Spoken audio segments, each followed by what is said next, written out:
ಮಸ್ತ್ ರೆವಲ್ಯೂಷನ್ ಅಂದ್ರೆ ಬೇತೆ ಬೇತೆ ಅಲ್ಲಿ ಒಂದು ಶೆಪರ್ಡ್ వచ్చిన ಒಂದು ಕವರ್ಡ್ వచ్చిన ನೆಟ್ ಹೆಚ್ಚಿನ ಬಾರಿ ಕುಗ್ರಾಮ ಬಂದದ್ದು ಒಂದು ರೆವಲ್ಯೂಷನ್ ಕ್ರಿಯೇಟ್ ಮಾಡ್ತಾರೆ ಅಂಚನೆಗಳಲ್ಲಿ ಎದ್ದು ನೀವು ಒಂದು ಮಾದರಿ ಅದು ಒಂದು ಮಲ್ಲ ಒಂದು ಕಾರ್ಯಕ್ರಮ ಮಾಡ್ಕೊಡೆ ಯಾಕಂದ್ರೆ ಅಕ್ರಾಸ್ ಪಾರ್ಟಿಲೈಸ್ ಮಾಡ್ಕೊಡೆ. ಮಹಿಳೆಯರು ಭಾಗವಹಿಸುವುದನ್ನು ನಾನು ಕಾಣ್ತಿರ್ಲಿಲ್ಲ.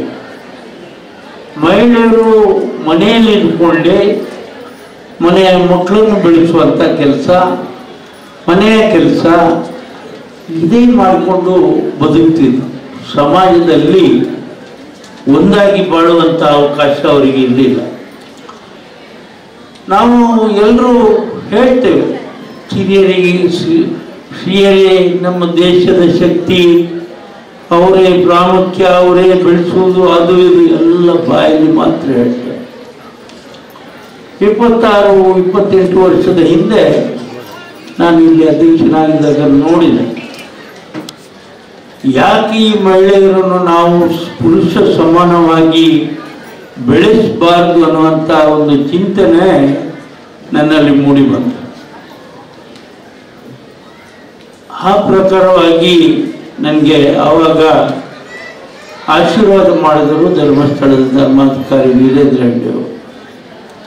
ಅವರು ಕೂಡ ಬೆಳ್ತಂಗಡಿ ತಾಲೂಕಿನಲ್ಲಿ ಅವರದ್ದೇ ಆದಂಥ ಒಂದು ಈ ಗುಂಪುಗಳನ್ನು ರಚಿಸಿಕೊಂಡು ನಡೆಸಿದ್ರು. ನನಗೆ ಹೇಳಿದರು, ನಿನಗೆ ಜಿಲ್ಲೆಯಲ್ಲಿ ಮಾಡಲಿಕ್ಕೆ ಶಕ್ತಿ ಇದೆ, ಅವಕಾಶ ಇದೆ, ನೀನು ಪ್ರಾರಂಭ ಮಾಡಿ ಹೇಳಿ 2000 ಜನವರಿಯಲ್ಲಿ ನಮ್ಮ ಕಾರ್ಕಳದಲ್ಲಿ ನಮ್ಮ ಫ್ಯಾಕ್ಟ್ರಿಯ ಜಾಗದಲ್ಲಿ ಮೊದಲನೇ ಸಭೆಯನ್ನು ನಾವು ಪ್ರಾರಂಭ ಮಾಡಿದ್ದೇವೆ. ನೆನಪು ನನಗೆ. ಆಗ DK ಶಿವಕುಮಾರ್ ಅವರು ಈಗಿನ ಉಪಮುಖ್ಯಮಂತ್ರಿ ಸಹಕಾರ ಸಚಿವರಾಗಿದ್ದರು. ಅವರು ಬಂದರು. ಅವರು ಸಮ್ಮುಖದಲ್ಲಿ ಆ ದಿವಸ ನಾನು ಎಣಿಸಿದ ಒಂದು 2000 ಮಹಿಳೆಯರು ಸೇರ್ಬೋದಂತ. ಆದರೆ ಆ ದಿವಸ 9,500 ಮಹಿಳೆಯರು ಮೊದಲ ದಿವಸದ ಉದ್ಘಾಟನೆಯಲ್ಲಿ ಬಂದು ನನಗೆ ಶಕ್ತಿ ಕೊಟ್ಟರು, ಪ್ರೇರಣೆಯನ್ನು ನೀಡಿದ್ರಿಂದ ನಾವು ಹಿಂದೆ ನೋಡಿದ್ದಿಲ್ಲ. ಬೆಳೀತಾ ಬೆಳೀತಾ ಇವತ್ತು ಸಂಖ್ಯೆ ನಮ್ಮದು 5 ಲಕ್ಷದವರೆಗೆ ಹತ್ರ ಮುಟ್ತಾ ಇದೆ. ಪ್ರತಿ ಮನೆಯಲ್ಲೂ ಒಬ್ಬ ಸ್ತ್ರೀ ನಮ್ಮ ಗುಂಪಿನಲ್ಲಿ ಹೆಚ್ಚಾಗಿ ಇದ್ದಾರೆ ಅಂತ ಹೇಳಲಿಕ್ಕೆ ಬಹಳ ಸಂತೋಷ ಪಡ್ತಾ ಇದೆ. ಇವತ್ತು ನಮ್ಮ ಜಿಲ್ಲೆಯ ಒಂದು ಮಹಿಳೆಯರ ಸ್ವಾವಲಂಬಿತನ ಅಭಿವೃದ್ಧಿಯನ್ನು ಕಂಡು ಬೇರೆ ಜಿಲ್ಲೆಯಲ್ಲಿಯೂ ಕೂಡ ನಮ್ಮ ಗುಂಪನ್ನು ಪ್ರಾರಂಭ ಮಾಡಲಿಕ್ಕೆ ಅವರಿಂದ ಬೇಡಿಕೆ ಬಂತು. ಆದರೆ ಸಂಪನ್ಮೂಲದ ಕೊರತೆಯಿಂದ ನಾವು ಈ 8 ಜಿಲ್ಲೆಗಳಲ್ಲಿ ಈ ಗುಂಪನ್ನು ಪ್ರಾರಂಭ ಮಾಡಿ ಅದನ್ನು ಯಶಸ್ವಿಯಾಗಿ ನಡೆಸ್ತಾ ಇದ್ದೀವಿ. ನಮ್ಮ ದೇವಿಪ್ರಸಾದ್ ಹೇಳಿದ ಹಾಗೆ ನಮ್ಮ 25ನೇ ವರ್ಷದ ರಜತ ಸಂಭ್ರಮವನ್ನು ದೇಶಕ್ಕೆ ಮಾದರಿಯಾಗಿ, ರಾಜ್ಯಕ್ಕಲ್ಲ ದೇಶಕ್ಕೆ ಮಾದರಿಯಾಗಿ 1.5 ಲಕ್ಷ ಜನ ಮಂಗಳೂರಿನ ನೆಹರು ಮೈದಾನದಲ್ಲಿ ಒಂದೇ ಸಮವಸ್ತ್ರದಲ್ಲಿ ಶಿಸ್ತುಬದ್ಧವಾಗಿ ಸೇರುವಂಥ ಒಂದು ಸಭೆ ದೇಶದಲ್ಲಿ ಇದ್ದರೆ ಅದು ನಾಳೆ ನೀವು ನಡೆಯುವಂಥ ನಿಮ್ಮ ಸಭೆ ಅಂತ ಹೇಳಲಿಕ್ಕೆ ನನಗೆ ಬಹಳ ಹೆಮ್ಮೆ ಆಗ್ತದೆ.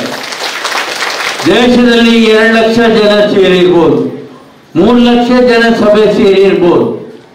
ಆದರೆ ಮಹಿಳೆಯರು ಒಂದೇ ಸಮವಸ್ತ್ರದಲ್ಲಿ ಅದು ಸೇರುವಂಥ ಒಂದು ಅವಕಾಶ ಇದ್ದರೆ ಅದು ನಿಮಗೆ ಅಂತ ಹೇಳಲಿಕ್ಕೆ ನಾನು ಬಹಳ ಸಂತೋಷದಿಂದ ಇರ್ತೇನೆ.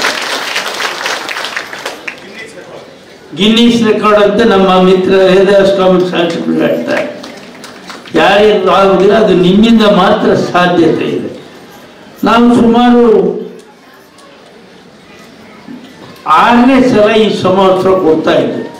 ಯಾಕೆ ನಿಮ್ಮ ಹತ್ರ ಸೀರೆ ತಗೊಳ್ಳಿದ್ದಿಲ್ಲ, ಕೈ ತುಂಬ ಬಂಗಾರ ಹಾಕ್ಕೊಳ್ತೀನಿ, ಮಕ್ಕಳನ್ನು ಏನೋ ಇಂಜಿನಿಯರಿಂಗ್ ಅವ್ರು ಹೇಳಿದಾಗೆ ವೈದ್ಯಕೀಯಕ್ಕೆ ಕಳಿಸ್ತೀನಿ, ಒಳ್ಳೆ ಸಂತೋಷ ನನಗೆ. ನಿಮ್ಮ ಹತ್ರ ಸೀರೆ ತಗೊಳ್ಳಿಕ್ಕೆ ದುಡ್ಡಿಲ್ಲ ಅಂತ ನಾನು ಕೊಡ್ತಾ ಇಲ್ಲ.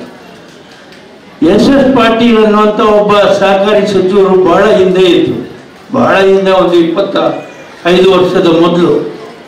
ಆವಾಗ ನಾನು ಇಲ್ಲಿ ಒಂದು ಮೈದಾನದಲ್ಲಿ ದೊಡ್ಡ ಸಭೆಯನ್ನು ಮಂಗಳ ಸ್ಟೇಡಿಯಂನಲ್ಲಿ ನೆನಪಿದೆ, ಮಹಿಳೆಯರ ಒಂದು ಸಮ್ಮೇಳನ ಮಾಡಬೇಕು ಅಂತ ಅವ್ರು ಹೇಳಿದರು. ಮಹಿಳೆಯರ ಸಮಾವೇಶ ಮಾಡಿದಾಗ ನಾವು ವೇದಿಕೆಯಲ್ಲಿ, ಆವಾಗ ಈ ಹೆಂಗಸರು ಏನು ಮಾಡ್ತಿದ್ದೆ ಹೇಳಿದೆ, ಅವಳ ಸೀರೆ ಇವಳು ಹೇಳಿ ಇದೆಲ್ಲಿ ತಗೊಂಡು, ಹುಲ್ಯಾಳಿಗರಲ್ಲಿ ತಗೊಂಡ್ಯಾ, ಎಲ್ಲಿ ತಗೊಂಡು? ಅವಳ ಸೀರೆಗೆ ಮಾತ್ರ ಬಿಡಲಿಲ್ಲ, ರಾವ್ಗೆ ಕೈ ಹಾಕಿದ್ದೆ, ಇದು ಮ್ಯಾಚಿಂಗ್ ಆಗೋದಿಲ್ಲ. ಅಷ್ಟಕ್ಕೆ ಇದ್ರೆ ಸುಮ್ಮನೆ ಆಗ್ತಿದ್ರು ಪಾಟೀಲ್. ಕುತ್ತಿಗೆ ಕೈ ಹಾಕಿದ್ರಿ, ಕೈಮಣಿ ಎಷ್ಟು ತೊಲೆ ಅಂತ ಅಲ್ಲಿಗೆ ಬಿಟ್ರ, ಕಿವಿ ಕೈ ಹಾಕಿ, ಕಿವಿ ಕೈ ಹಾಕಿ ಬಣ್ಣಲ್ಲೇ ಎಲ್ಲ ಮಾಡಿಸಿದ್ವಿ, ಕೊನೆಗೆ ಮೂಗಿಗೆ ಬಂತು. ಇದೇ ನಂತು ಮಾಡಿಸಿದ್ದೆ. ಅದನ್ನು ಕಂಡು ಅವ್ರು ಹೇಳಿದ್ರು, ಇವ್ರಿಗೆ ಏನಾದರೂ ಒಂದು ದಾರಿ ತಲುಪಿಸ್ಬೇಕಪ್ಪ ಅಂತ ನನಗೆ ಆಗಬೇಕು. ಅದಕ್ಕೋಸ್ಕರ ನಾನು ನಿಮಗೆ ಸಮವಸ್ತ್ರ ನೀಡ್ತಾ ಇದ್ದೆ. ಇವತ್ತು ಯಾರ ಸೀರೆಗೆ ಕೈ ಹಾಕುವುದಿಲ್ಲ, ಯಾರ ಕುತ್ತಿಗೆ ಇನ್ನೊಬ್ರು ಕೈ ಹಾಕುವುದಿಲ್ಲ, ಬೆಂಡೋಲಿಗೆ ಮುಟ್ಟುವುದಿಲ್ಲ, ನತ್ತಿ ಕೈ ಹಾಕುವುದಿಲ್ಲ. ಕಾರಣ ಶಿಸ್ತನ್ನು ನೀವು ನಿಮ್ಮ ಜೀವನದಲ್ಲಿ ಅಳವಡಿಸ್ಕೊಂಡಿದ್ದೀರಿ. ನಾವು ಸೇರುವಾಗ, ಒಂದು ಕಡೆ ಸೇರುವಾಗ ಇವತ್ತು ನೋಡಿ ಒಂದೇ ಸಮವಸ್ತ್ರದಲ್ಲಿದ್ದೆ. ಜಾತಿ, ಮತ, ಅಂತರ, ಬಡವ, ಶ್ರೀಮಂತ ಅನ್ನುವಂಥದ್ದನ್ನು ಮರೆತು ಬಿಡ್ತೇವೆ. ನಾವು ಮನೆಯಲ್ಲಿ ಬಿಟ್ಟು ಬರ್ತೇವೆ. ನಾವಿಲ್ಲಿ ಸೇರಿದಾಗ ನವೋದಯದ ಗುಂಪಿನ ಸದಸ್ಯರು ಯಾವ ಜಾತಿ ಮತ ಭೇದ ಇಲ್ಲ. ಅಲ್ಲಿ ನೋಡಿ ಮುಸ್ಲಿಂ ಮಹಿಳೆಯರು ಕೂತಿದ್ದಾರೆ. ಯಾವ ಬಡವ ಶ್ರೀಮಂತ ಅನ್ನುವಂಥ ಭೇದ ಭಾವ ಇಲ್ಲ, ನಾವೆಲ್ಲರೂ ಒಂದೇ ಅನ್ನುವಂಥ ಮನೋಭಾವನೆಯಿಂದ ಸೇರ್ತಾ ಇದ್ದೇವೆ. ಹೊರತು ನಿಮ್ಮಲ್ಲಿ ದುಡ್ಡಿಲ್ಲ ಅನ್ನಂತ ಅದನ್ನು ಇವತ್ತು ಶಿಸ್ತನ್ನು ನಾವು ನಿಮ್ಮಲ್ಲಿ ಕಾಣ್ತಾ ಇದ್ದೇವೆ. ಇದು ದೇಶಕ್ಕೆ ಮಾದರಿ ಆಗಬೇಕು ಅಂತ ನಾನು ಹೇಳ್ತಾ ಇದ್ದೇನೆ. ನಿಮ್ಮ ಶಿಸ್ತು ದೇಶಕ್ಕೆ ಮಾದರಿ ಆಗಬೇಕು. ಈ ರೀತಿಯ ಶಿಸ್ತು ಇದ್ರೆ ನಮ್ಮಲ್ಲಿ ಮಾತ್ರ ಅಂತ ಹೇಳಲಿಕ್ಕೆ ನಾನು ಬಹಳ ಸಂತೋಷ ಪಡ್ತಾ ಇದ್ದೆ. ಇವತ್ತು ನಮ್ಮ ವೇದಿಕೆಯಲ್ಲಿದ್ದವರೆಲ್ಲ ನಮ್ಮ DC ಅವರು ಹೇಳಿದ್ರು, ಇಂಥ ಒಂದು ಕಾರ್ಯಕ್ರಮ ಬೇರೆ ಕಡೆ ನೋಡಲಿಲ್ಲ ಅನ್ನುವಂಥದ್ದು. ಕೆಲವರು ಮಕ್ಕಳಿಗೆ ನಾನು ಕೇಳಿದೆ, ಮಕ್ಕಳನ್ನು ಮೊನ್ನೆ ನಾನು ಕೇಳಿದಾಗ ಮೆಡಿಕಲ್ ಕಲಿಸ್ತಾ ಇದ್ದೇನೆ ಅಂತ ಹೇಳಿದರು. ನೋಡಿ ಎಷ್ಟು ದೊಡ್ಡ ವಿಷಯ, ನಿಮ್ಮ ಮಕ್ಕಳನ್ನು ವಿದ್ಯಾವಂತರನ್ನಾಗಿ ಮಾಡಿಸೋದು, ಅದರಲ್ಲಿ ಉನ್ನತ ಮೆಡಿಕಲ್ ಕಾಲೇಜ್ ಕಳಿಸೋದು, ಇಂಜಿನಿಯರಿಂಗ್ ಕಳಿಸೋದು, ವಿದ್ಯಾವಂತರನ್ನಾಗಿ ಮಾಡೋದು. ನಮ್ಮಲ್ಲಿ ಅವರು ಇರಬಾರ್ದು, ಬೆಳೆದು ದೊಡ್ಡ ಹುದ್ದೆಯನ್ನು ಬಳಸಿ ಇನ್ನಷ್ಟು ಜನರಿಗೆ ಸಹಾಯ ಆಗಬೇಕು ಅನ್ನೋಂಥ ಮನೋಭಾವನೆಯಿಂದ ನೀವು ಇವತ್ತು ಬೆಳೀತಾ ಇದ್ದೀರಿ. ಇದು ದೇಶಕ್ಕೆ ಒಂದು ಮಾತ್ರ ಅಲ್ಲ, ಎಲ್ಲ ನಿಮ್ಮ ಕೆಲಸ ದೇಶಕ್ಕೆ ಮಾದರಿಯಾದ ರೀತಿಯಲ್ಲಿ ಕೆಲಸ ಆಗ್ತಾ ಇದೆ. ಇವತ್ತು ನನಗೆ ವೇದವ್ಯಾಸರು ಮತ್ತೊಬ್ಬರು ಮೊನ್ನೆ ಎಲ್ಲ ಕೇಳಿದ್ರು, ದಿವಸ ಮಾಧ್ಯಮದಲ್ಲಿ ವೃತ್ತಪತ್ರಿಕೆಯಲ್ಲಿ ಬರ್ತಾರೆ, ಮೈಕ್ರೋ ಫೈನಾನ್ಸ್ನಿಂದಾಗಿ ಅವರ ಕಿರುಕುಳದಿಂದಾಗಿ ಮರಣ ಹೊಂದಿದ್ರು ಹೇಳಿ, ಆತ್ಮಹತ್ಯೆ ಮಾಡಿದ್ರು ಹೇಳಿ. ನಾನು ಹೇಳೋದಂದ್ರೆ ಅದು ಮೈಕ್ರೋ ಫೈನಾನ್ಸ್ನಿಂದಾಗಿ ಅಲ್ಲ, ಚಕ್ರಬಡ್ಡಿ ಕೊಡುವ ಸಾಲದಿಂದಾಗಿ ಆಗಿದ್ದಾರೆ. ಮೈಕ್ರೋ ಫೈನಾನ್ಸ್ ಅಂತ ಹೇಳಿದ್ರೆ ನಾವು ಒಂದು ಗುಂಪಿಗೆ ಸಾಲ ಕೊಡ್ತೇವೆ ಹೊರತು ಒಬ್ಬ ವ್ಯಕ್ತಿಗೆ ಕೊಡುವ ಸಾಲಕ್ಕೆ ಮೈಕ್ರೋ ಫೈನಾನ್ಸ್ ಅನ್ನೋದಿಲ್ಲ. ಅದು ಬಡ್ಡಿಗೆ ವ್ಯವಹಾರ ಮಾಡುವಂಥ ವ್ಯವಹಾರ. ನಾವೆಲ್ಲಾದರೂ ಒಬ್ಬ ವ್ಯಕ್ತಿಗೆ ನಿಮ್ಮಲ್ಲಿ ಸಾಲ ಕೊಟ್ಟಿದ್ದೇವಾ? ಇಲ್ಲ. ಇದು ಚಕ್ರಬಡ್ಡಿ ದಂಧೆ ಮಾಡುವ ಅವರು ಕೊಡುವ ಸಾಲ, ಅಸಲಿಗಿಂತ ಎಷ್ಟು ಬಡ್ಡಿ ವಸೂಲು ಮಾಡಿದ್ರು ಮತ್ತು ಬಡ್ಡಿ ಬಾಕಿ ಇರ್ತದೆ, ಅಸಲು ಹಾಗೆ ಇರ್ತದೆ. ನಮ್ಮಲ್ಲಿ ಆಗಿಲ್ಲ. ವಸೂಲಾತಿಯ ಬಗ್ಗೆ ನಾನು ಶಬ್ದವೇ ಹೇಳುವುದಿಲ್ಲ. ನಮ್ಮಲ್ಲಿ ಕೊಟ್ಟಂತ ಸಾಲ ಅದು ಮಹಿಳೆಯರಿಗೆ ಇರ್ಬೋದು, ಇನ್ನೊಬ್ಬರಿಗೆ ಇರ್ಬೋದು, 99% ಮರುಪಾವತಿ ಆಗಿದೆ. ವಸೂಲಾತಿ ಅನ್ನುವಂಥ ಶಬ್ದ ನಿಮ್ಮನ್ನ ನಾನು ಉಪಯೋಗ ಮಾಡ್ತಾ ಇಲ್ಲ. ನೀವು ಅದನ್ನು ಬಳಸ್ಕೊಂಡಿದ್ದೀರಿ. ಮಕ್ಕಳ ವಿದ್ಯಾಭ್ಯಾಸ ಇರ್ಬೋದು, ಸಣ್ಣ ಉದ್ದಿಮೆ ಇರ್ಬೋದು, ಇಂಥ ಸತ್ಕಾರ್ಯಗಳಿಗೆ ಬಳಸ್ಕೊಂಡಿರೋದ್ರಿಂದ ನೀವಿವತ್ತು ಬೆಳೆದಿದ್ದರಿಂದ ನೀವಾಗಿ ಹಣವನ್ನು ಮರುಪಾವತಿ ಮಾಡುವಂಥ ಒಂದು ವ್ಯವಸ್ಥೆ ಇದ್ದರೆ ಅದು ನಮ್ಮ ಮಹಿಳೆಯರಲ್ಲಿ ಅಂತ ಹೇಳಲಿಕ್ಕೆ ನನಗೆ ಬಹಳ ಸಂತೋಷ ಆಗ್ತದೆ. ಹಾಗಾಗಿ ಎಲ್ಲ ಕಡೆಯಿಂದ ನಮಗೆ ಬೇಡಿಕೆ ಬರ್ತಾ ಇದೆ. ಆದರೆ ನಮ್ಮಲ್ಲಿ ಸಂಪನ್ಮೂಲ ಕೊಡ್ತಾ ಇದೆ. ನೋಡಿ, ನಾವು ನಿಮಗೆ 6ನೇ ಸಲ ಈ ಸಲ ಸಮವಸ್ತ್ರ ನೀಡ್ತಾ ಇದ್ದೇವೆ. ಆದರೆ ಇವತ್ತಿನವರೆಗೆ ಒಂದೇ ಒಂದು ರೂಪಾಯಿ ಯಾರಿಂದಲೂ ಡೊನೇಷನ್ ನಾವು ತಗೊಳ್ಳಿಲ್ಲ. ನಿಮಗೆ ಚಕ್ರವಡ್ಡಿ ವಿಧಿಸಲಿಲ್ಲ.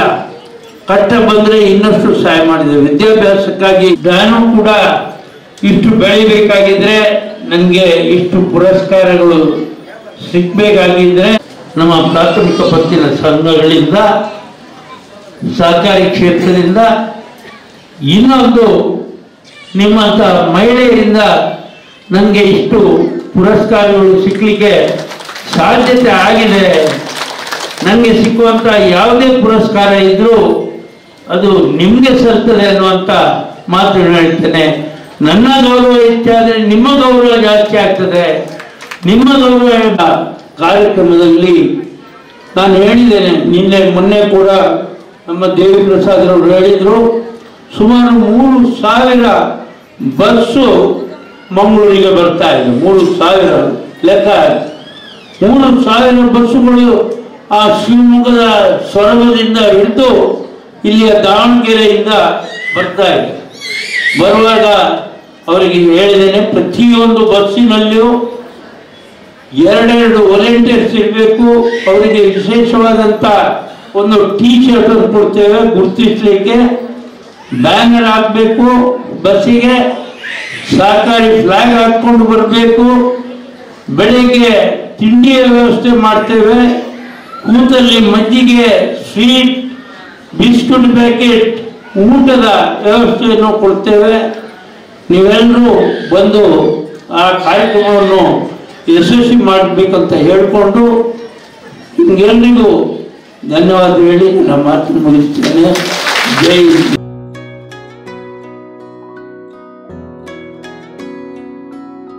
ಪ್ರೀತಿಯ ಸಂಕೇತ, ಅಳಿಯದ ಸಂಬಂಧ, ನಗುವಿನ ಸೌಂದರ್ಯ, ಇದು ಸ್ನೇಹದ ಬಾಂಧವ್ಯ, ಒಲವಿನ ಪ್ರತಿಧ್ವನಿ ತಂದಿದೆ ಸಂತಸ, ಚಿನ್ನದ ಪ್ರತಿಹನಿ ತಂದಿದೆ ಸಂಭ್ರಮ, ಮುಳಿಯ ಜ್ವಲ್ಸ್ ಕಣ ಕಣದಲು ಆನಂದ.